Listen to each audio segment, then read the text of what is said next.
大家好，最近我朋友圈被一个词刷屏了，马来西亚第二家园，简称 MMRH。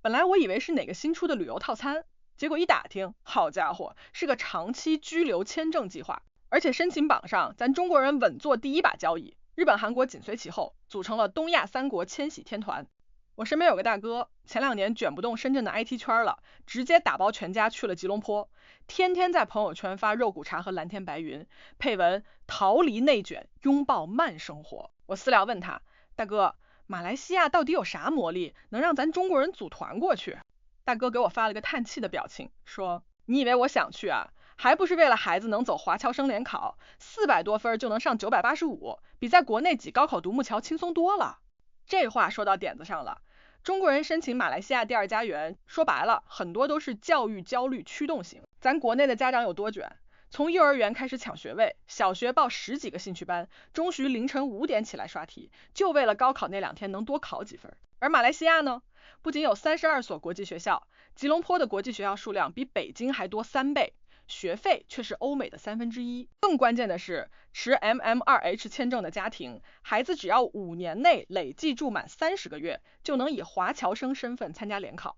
这相当于给孩子的高考上了个简易模式外挂。除了教育，还有个重要原因是文化适配度高。马来西亚华人占比25%，超市、餐馆到处都是中文标识，微信支付覆盖率高达70%。你去槟城的街头能听到福建话、广东话、客家话，买东西砍价都能用方言，感觉就像在国内某个南方小城，完全不用适应语言环境。我那大哥说，他第一次去吉隆坡的菜市场，摊主用粤语问他要几多斤菜心啊，他差点以为自己没出国，而且生活成本是真的香，3口之家在吉隆坡月均6000元就能过上衣食无忧的生活，吃一顿地道的娘惹菜也就几十马币。对比国内1线城市动辄上万的生活费，简直是中产福音。更别说马来西亚连续5年蝉联亚洲最佳退休国，全年26到32度的气候，对怕冷的北方人来说，冬天去那儿避寒简直是刚需。还有医疗，全球排名第5的医疗体系，心脏搭桥手术费用仅为美国的1/10，这对注重养老品质的中产阶级来说，吸引力直接拉满。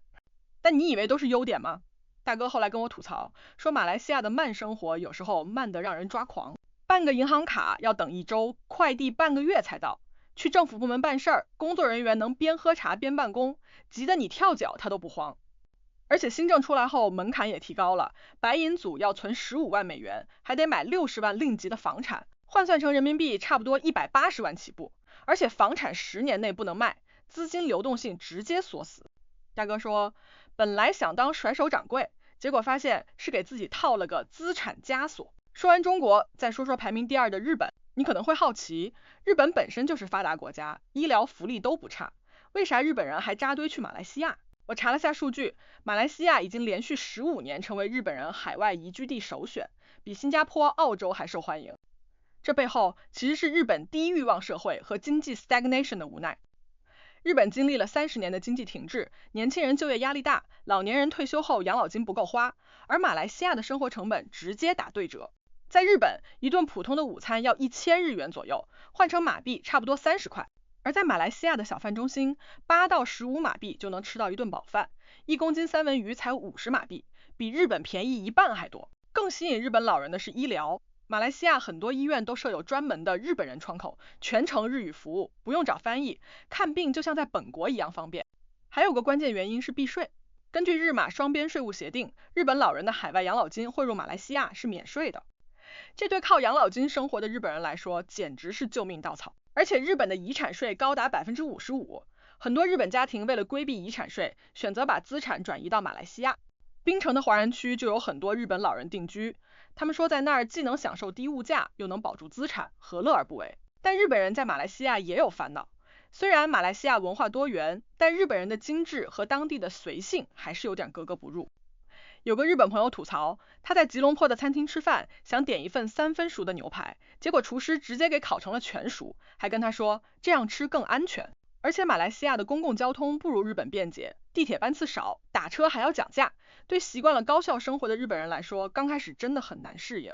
再看排名第3的韩国，韩国人申请马来西亚第2家园的数量近几年翻了1倍，每月都有30到40名韩国客户去马来西亚考察购房。韩国人的诉求和中日不太一样，更多是为了资产配置和商务跳板。马来西亚地处东南亚中心，2小时航程就能到新加坡、泰国，对做进出口生意的韩国商人来说，简直是天然的商务枢纽。而且韩国的房价高得离谱，首尔的平均房价已经突破10万人民币一平米。很多韩国中产在本国买不起房，就把目光投向了马来西亚。吉隆坡的房价均价3到5万人民币一平米，租金回报率能达到6%，比韩国的2%高多了。还有韩国的教育内卷程度不亚于中国，很多韩国家长也想让孩子在马来西亚读国际学校，将来跳板去欧美名校。但韩国人也有自己的痛点，马来西亚的韩语服务不如日语普及，很多韩国人在当地生活需要靠英语交流，而韩国人的英语水平你懂的，经常会闹笑话。有个韩国商人说，他第一次去马来西亚谈生意，想点一杯咖啡，结果把 coffee 说成了 coffee， 服务员半天没听懂，最后只能用手势比划。而且马来西亚的政策变动频繁，2025年新政刚落地，2024年6月又调整了铂金组的条件，取消了永久居留身份，这让很多韩国投资者心里没底。其实不管是中国、日本还是韩国，选择马来西亚第二家园，本质上都是在追求更好的生活性价比。但这个看似完美的第二家园，背后还有很多不为人知的是是非非。首先是政策的不稳定性，这个计划自2002年推出以来，多次暂停重启。2018年因为森林城市项目被冻结，2020年又因为疫情暂停。2021年重启后，门槛大幅提高，申请人数直接下降90%。2023年又下调门槛，简直是过山车式政策。很多申请者吐槽，今天刚准备好资料，明天政策就变了，感觉像在跟马来西亚政府猜谜语。更让人无奈的是隐形歧视。虽然马来西亚华人多，但马来族占比70%，很多政策都偏向土著，比如公立大学优先录取马来族学生，公务员岗位几乎不对非马来族开放，部分优质地段的房产禁止非土著购买。有个中国申请者说，他在吉隆坡租房，房东直接告诉他不租给大陆人，这种歧视行为在马来西亚甚至不算违法。还有医疗，公立医院对外国人不友好，挂号流程复杂，等待时间长。私立医院虽然服务好，但价格贵得离谱，做个胃镜检查动辄上千马币，一场感冒挂水可能就要花掉半个月的生活费。最坑的是宣传与现实的落差。网上很多自媒体都在吹捧马来西亚物价便宜、文化多元、适合养老，但实际上国际学校的学费每年要15到25万人民币，比国内的私立学校还贵。虽然日常消费低，但进口商品价格高得离谱，一瓶日本的护肤品要比国内贵30%。而且社交圈很封闭，华人只跟华人玩，马来人只跟马来人玩，日本人有自己的小圈子，韩国人也抱团，想融入当地主流社会难如登天。有个博主拍了一堆马来西亚美食视频，收获几10万粉丝，结果自己偷偷回国了，因为他发现所谓的世外桃源其实是个精致的牢笼。还有人把马来西亚第二家园当成移民捷径，但其实它只是个长期签证，不是移民，申请者仍然是原国籍，不能享受马来西亚的公民福利，而且每年要累计居住90天，对经常出差的人来说简直是甜蜜的负担。有个中国老板说，他为了满足居住要求，每年都要专门抽时间去马来西亚打卡，感觉像在完成任务，完全没有享受生活的乐趣。说到这儿，可能有人会问，既然这么多坑，为什么还有这么多人申请？其实答案很简单，因为矮子里拔将军。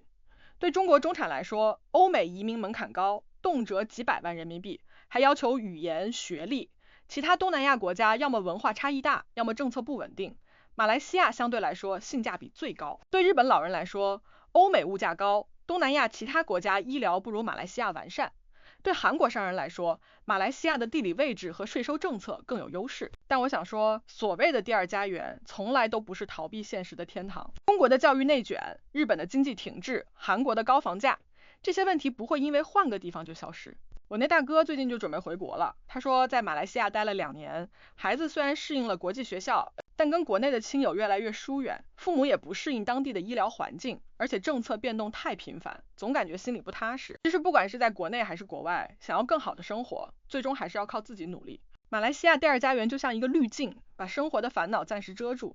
但滤镜总有碎的一天。